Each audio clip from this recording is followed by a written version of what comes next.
امام احمد بن حنبل فرماتے ہیں مجھے 80 کوڑے بادشاہ نے ایسے مارے، اگر ہاتھی کو بھی لگتے تو وہ چیخ اٹھتا، لیکن امام صاحب کو جب بھی کوڑا لگتا تھا تو آپ کہتے تھے الحمدللہ۔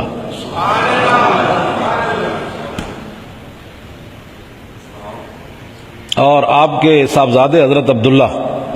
وہ فرماتے ہیں میں نے جب بھی اپنے ابا جی امام احمد بن حنبل کو دیکھا تو فرماتے تھے رحم اللہ ابا الحیثم غفر اللہ لابی الحیثم، یا اللہ ابو الحیثم پر رحم کر دے، یا اللہ ابو الحیثم کی مغفرت کر دے، بخشش کر دے۔ آپ کے ایک ہی صاحبزادے حضرت امام احمد بن حنبل کے ان کا نام حضرت عبداللہ ہے، وہ فرماتے ہیں میں نے اپنے ابا جی سے کہا کہ بیٹا میں ہوں، آپ کس لیے دعا، یہ ابو الحیثم کون ہے جس کے لیے آپ دعا کرتے رہتے ہر وقت؟ تو آپ نے فرمایا کہ بیٹے جب میں قرآن کی ناموس کی خاطر جیل میں جا رہا تھا، یہ اس زمانے کا بہت بڑا بدماش تھا ابو الحیثم، فرماتے تھے جب میں جیل جا رہا تھا تو وہ جیل سے واپس آ رہا تھا، اس کی اور میری ملاقات ہو گئی رستے میں، اس نے کہا حضرت آپ کدھر جا رہے ہیں؟ تو آپ نے فرمایا بادشاہ سے ٹکر ہو گئی، آج لوگ کہتے ہیں امن سے بات کرو، میں نے کہا امام احمد بن حنبل سے تم زیادہ دین جانتے ہو، جب بات آئے تو پھر ٹکر لینی پڑتی ہے۔ سبحان اللہ۔ بادشاہ سے ٹکر لے لی، قرآن کی ناموس کی خاطر لے لی، کہا جی بادشاہ سے ٹکر ہو گئی، بادشاہ کہتا ہے قرآن جو ہے یہ مخلوق ہے، اور میں کہتا ہوں نہیں اللہ کی صفت قدیم ہے۔ تو وہ بدماش کہنے لگا امام صاحب کو پھر بتائیں آپ حق پر ہیں کہ نہیں؟ میں حق پر ہوں۔ تو امام صاحب فرماتے ہیں مجھے وہ ابو الحیثم جو زمانے کا سب سے بڑا بدماش تھا نا، وہ کہنے لگا حضرت میں نے اپنی بدماشی غنڈہ گردی کی خاطر 18,000 کوڑے اس پیٹھ پر کھائے ہیں، ابھی رہا ہو کر جا رہا ہوں، پھر یہی پروگرام ہے بدماشی کرنی ہے، تو کم از کم حق کی خاطر آپ نے 18,000 کوڑے ضرور کھانے ہیں۔ امام احمد بن حنبل کو جب فرماتے ہیں جب اس نے مجھے یہ بات کی جا میں جیل میں رہا تھا، تو ابو الحیثم نے جب میرے ساتھ یہ بات کی تو میں نے کہا یار جو بدماشی کی خاطر 18,000 کوڑے کھا سکتا ہے تو احمد بن حنبل قرآن کی خاطر کیوں نہیں کھا سکتا؟ تو کہا کہ اس کی بات یہ مجھے دلیر کر گئی، اب صدیاں گزر گئی بدماشوں کے نام کوئی نہیں لیتا، صدیاں گزر گئیں لیکن ابو الحیثم کا نام آج بھی لیا جا رہا ہے، اس لیے کہ اس نے امام صاحب کے ساتھ اتنی بڑی بات کر دی، اور امام صاحب فرماتے ہیں میں اور مضبوط ہو گیا، تو اس لیے میں اس کے لیے دعا کرتا ہوں۔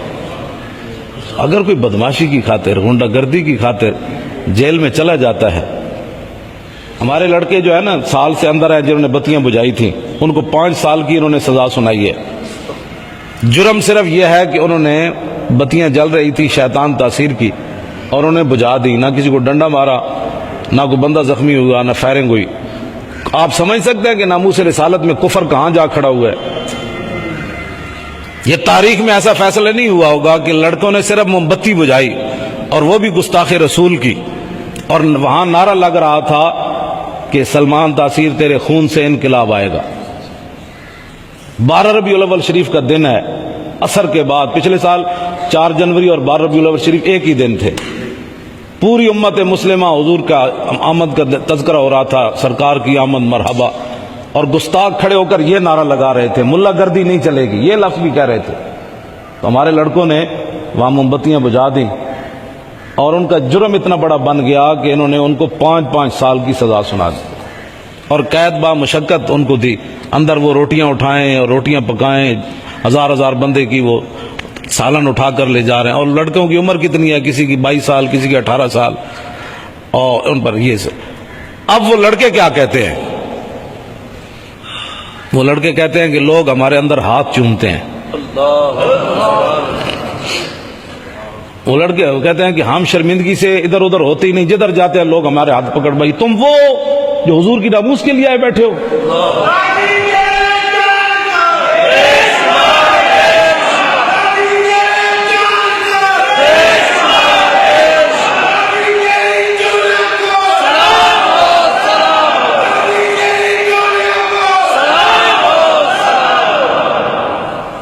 یہ صورتحال،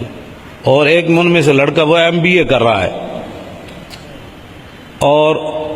اس کی جب ہم نے ضمانت کرائی تو اس دوران اس کا آپریشن بھی ہوا، اس کے پیٹ میں پانی داخل ہو گیا تھا، پہلے کئی مہینے اندر رہ کر آیا، جب ضمانت پر آیا تو اس کا آپریشن ہوا، ابھی بھی وہ ہسپتال میں ہے، اندر جیل کے ہسپتال میں،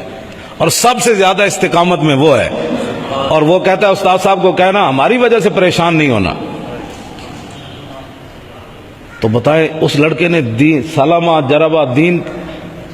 میں اور آپ وہ ہیں کہ سلامہ جربہ سے لے کر کلمتان ثقیلتان علی اللسان المیزان خفیفتان علی اللسان اس حدیث تک ہم نے صرف دین کا کھایا ہے. اور ایک لڑکے نے دین کے نام پر 1 روپے بھی نہیں کھایا, پھر بھی وہ جیل میں سب سے زیادہ استقامت میں, اسپتال میں موجود ہے, بیمار ہے اب بھی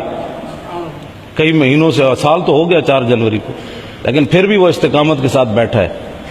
اور اس نے دین کے نام پر 1 روپیہ بھی نہیں کھایا. اور ایک میں اور آپ ہیں جنہوں نے سلمہ جربہ سے لے کر آخری بخاری کی حدیث تک دین کا کھایا. اور اگر ہم باہر بیٹھے رہے تو وہ لوگ کیا کہیں گے؟ ہم دین کی خاطر قربانی دینے کے لیے اگر تیار نہ ہوئے کہ لوگ ناراض ہو جائیں گے. لوگوں نے تو ناراض آپ سے ہونا ہے, حق بات جب آپ کریں گے تو آپ کے, پھر لوگوں نے جب رسول اللہ کو پتھر مار دیے تو آپ اتنے معزز ہو گئے اور میں اتنا معزز ہو گیا کہ مولوی خادم کی پگڑی نہیں کھلنی چاہیے کیونکہ یہ استاد العلماء ہے. امیر حمزہ کے جگر کلیجے کاٹ دیے گئے تو وہ مولوی خادم کا جو ہے وہ منہ پر تھپڑ نہیں لگنا چاہیے. عبداللہ بن جاش کے ناک کان کاٹ کر انہوں نے گلے میں ہار بنا لیا